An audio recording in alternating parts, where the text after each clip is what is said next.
Private talks completed, U.S. President Donald Trump and Israeli Prime Minister Benjamin Netanyahu walked out onto the stage for a formal news conference.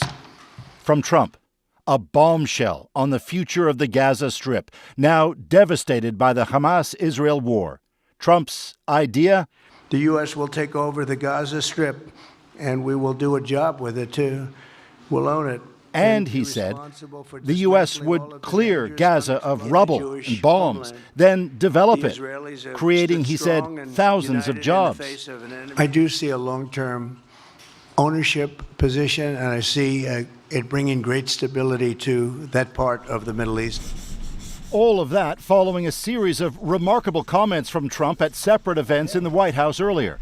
At his desk in the Oval Office, his view on Gaza now broadly. What do they have? It is a big pile of rubble right now. I mean, have you seen the pictures of it? Have you been there? It's terrible. The nearly 2 million Palestinians displaced by the war, he said, would love to leave Gaza if they had an option.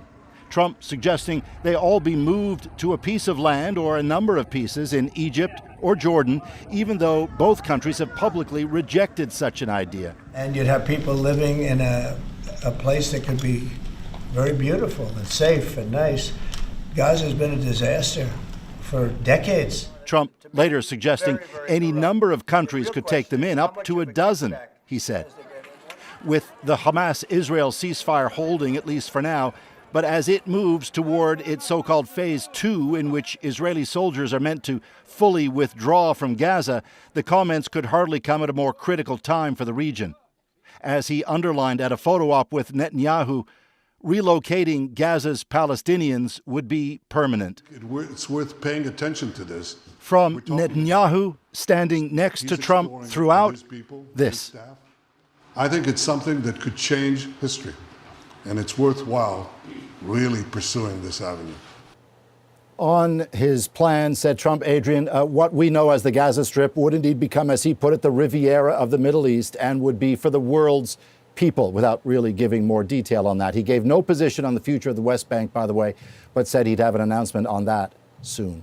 So, Paul, this shocking proposal by Trump is sure to get a whole bunch of reaction. What are you hearing so far? Yeah, shocker indeed. I mean, I think it's fair to say this has caught the world by surprise. Multiple countries have suggested in the past that moving Palestinians from Gaza would only make the situation in the Middle East worse.